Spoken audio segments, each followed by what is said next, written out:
it funky, make it funky.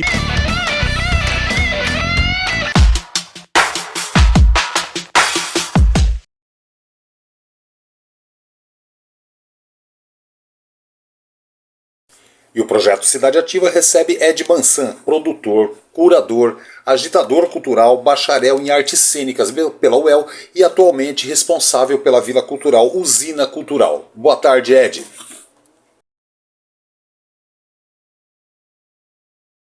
Cidade. Essa questão do importante, né, eu particularmente acho um pouco delicada pensar numa definição, né, porque a gente teria que, acho que, usar vários parâmetros para entender o que é importante, o que não é, e até mesmo a questão da relevância. Mas eu vou fazer um recorte aqui na minha resposta que traz como eixo a grande maioria dos projetos em que eu produzo ou que eu tenho algum envolvimento direto ou indireto que estão relacionados às políticas culturais aqui da cidade. Sobretudo, né, o nosso programa de fomento à cultura, que é o PRAMIC. Então, inclusive, trabalho em um desses projetos, que é o projeto de Vila Cultural da Usina, integro a equipe ali do espaço na função de programador cultural. E do ponto de vista da política pública de cultura, um projeto ele sempre tem vários objetivos, vários campos para serem atingidos, né? Sobretudo o que trata de atender a comunidade, de atender a população, né? Tem vários detalhezinhos, na verdade, que a gente pode pontuar e classificar dentro de uma ação ou de um projeto cultural, mas quando a gente fala, sobretudo, dessas ações que vêm de uma política pública de cultura, que vêm de um programa de fomento e incentivo público à cultura, né, eu entendo que todas essas ações, todos esses projetos, na verdade, eles se comprometem a cumprir uma demanda, atender uma demanda que sempre está pautada na relação com a comunidade, na nossa municipalidade. Então, eu acho que assim, são ricos os projetos que se propõem a expandir os territórios de atuação, né? Então que consigam abranger a municipalidade mesmo de Londrina, assim como um todo, as comunidades, os territórios, né, periféricos, os distritos, as zonas rurais, etc. Então eu vejo isso como uma ação relevante. E sobre o ponto de vista da importância, né? Eu penso que a pauta cultural ela sempre agrega valores e conhecimentos, tanto para quem está do lado da produção, da execução daquele projeto, daquela ação, quanto quem está recebendo, quem está usufruindo aquela atividade, né, do campo da arte ou da cultura. Então, unindo essas duas coisas, né, relevância e importância, para eu tentar ser objetivo aqui na resposta, embora seja uma questão complexa, né, e não se define num termo só, mas eu penso que é sempre relevante e importante a gente considerar nos nossos projetos, eu digo a gente, nós, agentes culturais, artistas, fazedores de cultura, produtoras e produtores, né? A gente sempre considerar o atendimento, né? Considerar a que se propõe, né? O ponto de chegada daquele serviço, daquela ação, daquela atividade cultural em que a gente está envolvido, que a gente está produzindo. Eu acho que isso torna um projeto relevante, né?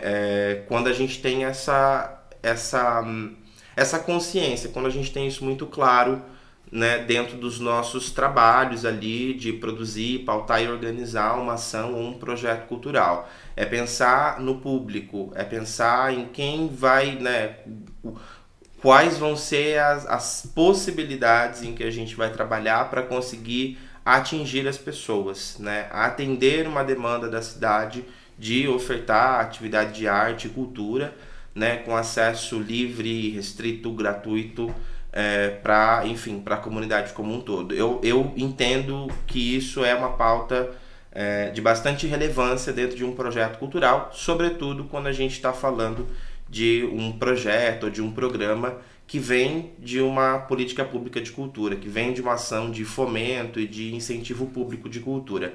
Acho que o compromisso ele sempre é com a comunidade, com a nossa municipalidade.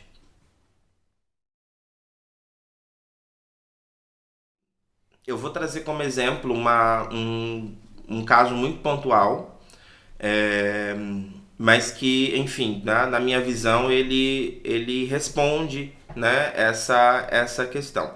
Ali na usina cultural, na vila, a gente tem uma vizinhança que mora no entorno. Né? Ali, em meados da Vila Casônia, a Vila Portuguesa, o famoso Buracão, sabe? Todo aquele conjunto de casas e pensionatos, tem muito pensionato também ali pela região, né? São de pessoas que costumam trabalhar também ali no entorno, enfim, que sempre passam, né, pelo espaço da vila. E no finalzinho de 2021 a gente retomou as apresentações presenciais no espaço, depois de ficar um longo período só fazendo ensaios pontuais, gravações pontuais e também pautando atividade online. Finalmente em novembro e dezembro a gente conseguiu reabrir o espaço com 5 espetáculos fazendo temporadas teatrais, cada espetáculo se apresentando de sexta a domingo. Inclusive comemorando o aniversário de Londrina e também o aniversário da usina cultural, que é sempre feito em novembro. Numa dessas temporadas teve um rapaz que chegou assim na porta perguntando o que era, o que estava acontecendo ali e tal, que ele morava num pensionato na mesma quadra nossa, mas um pouquinho mais para cima, e que ele sempre se mostrou curioso para saber, né, o que era aquele espaço. E eu lembro que eu atendi ele, tava numa correria assim, o pessoal entrando pra sala, eu falei, olha, a gente, né, uma vila cultural, um espaço que trabalha sobretudo com a linguagem do teatro, a gente tem muita programação teatral que acontece por aqui, estamos retomando inclusive, né, em função da pandemia ficamos aí quase 18 meses sem fazer programação com público, e que, enfim, se ele estava convidado, se ele quisesse participar de alguma ação e tal. Ele passou, né, e voltou no dia seguinte, disse que não teria condições de pagar o ingresso, porque a gente estava fazendo um preço bastante popular, mas tinha uma cobrança de ingresso, porque eram temporadas feitas assim de forma completamente autônoma, em parceria com os grupos, então a gente precisava ter uma receita básica para custear principalmente essas produções do grupo.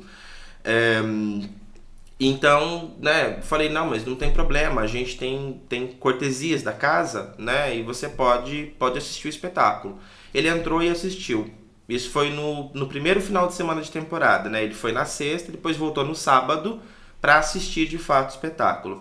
E a partir daí, esse cara ficou assim, encantadíssimo com aquela programação que estava rolando. Né? Ele nunca tinha ido num teatro na vida. Depois foi conversando com a gente, né, explicando, inclusive que mora longe da família, sofre de alguns transtornos psicológicos, e que mora no pensionato ali perto, quase não tem relação com ninguém e tal, e que, né, tinha adorado a questão do acolhimento que tinha recebido ali no espaço e perguntou se poderia voltar mais vezes. A gente disse que sim, não, você pode voltar, você é o convidado da casa. Né, a gente tem cortesia da casa, você pode vir assistir. E esse rapaz, ele acompanhou as temporadas inteiras. Durante um mês, ele foi todo final de semana assistir os espetáculos.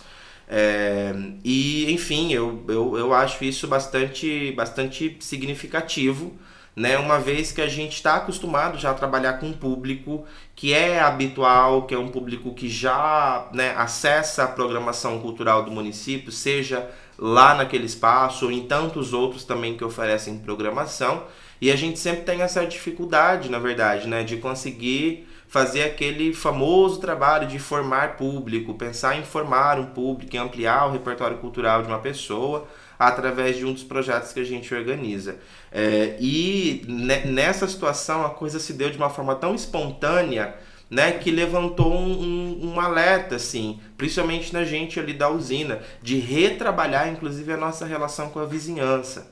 Né? A gente tem uma boa relação, principalmente com a galera do comércio mesmo, que está ali em volta, a gente sempre se conversa e tal, né? Mas em relação aos moradores, a gente viu aí nessa ação um potencial muito grande de, né, começar a trazer mais pessoas com esse perfil, que não estão habituadas a entrar no espaço cultural, a acessar e a usufruir, apreciar uma pauta, uma atividade artística ou cultural, né? Mas que, enfim, para a gente é, assim, é importantíssimo conseguir acessar esse público, né, para que a gente consiga criar pontes ali de contato, meios de contato e de pouco em pouco ir formando esse hábito, né, instigando esse hábito nas pessoas de acessarem a programação cultural ali do espaço. Então a gente vem trabalhando, a gente deve retomar as temporadas agora também, finalzinho de abril, começo de maio a gente retoma e deve ir até o final do ano com programação aí sempre aos finais de semana.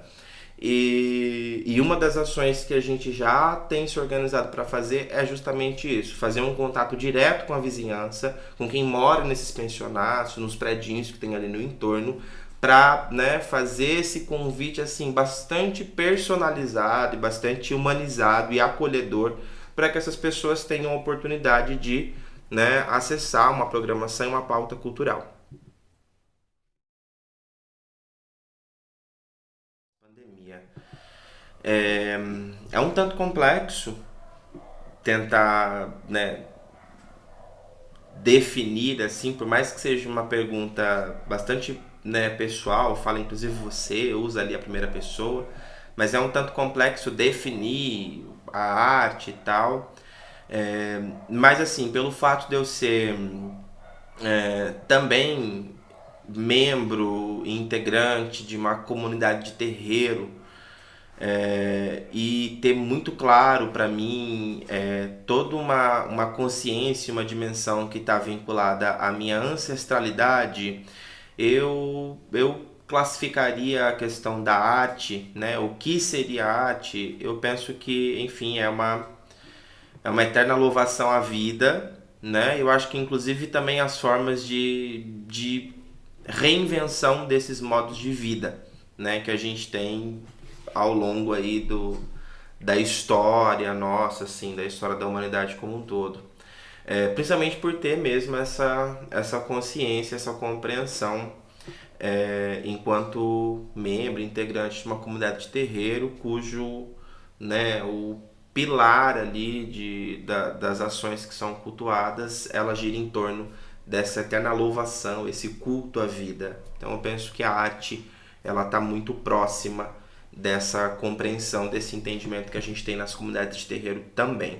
É, Em relação assim para onde ela caminha, eu honestamente eu não sei o que responder, como responder, porque, enfim, há também essa compreensão da arte que, né, que está vinculada ao contexto, né, onde o contexto no qual a gente está vivendo os nossos dias. Então acho que ela não deixa de ser uma coisa antes da pandemia e passa a ser outra depois da pandemia. Eu ainda não sei, né? Eu tendo a pensar que não tem assim um antes e um depois. Eu acho que é uma coisa que continua, uma coisa que obviamente se atravessa pelo contexto. A gente está falando de uma pandemia, mas a gente também está ali na iminência de uma terceira guerra mundial e tantos outros conflitos acontecendo assim em todos os territórios possíveis que a gente possa imaginar, sejam eles mais próximos de nós ou a nível mundial, né? E para além disso, eu acho que essa eterna louvação à vida, né, esse sentido que eu atribuo ao fazer artístico de acordo com a minha visão, né, baseada certamente também numa concepção, como eu disse, dentro das minhas crenças e fés né, e definições religiosas. Eu não sei se é uma coisa que tem antes e depois da pandemia. Certamente o modo de fazer, o modo de produzir, ele se afeta, né? E não tem jeito, foi afetado, né? A produção de arte e cultura foi muito afetada pelo contexto da pandemia.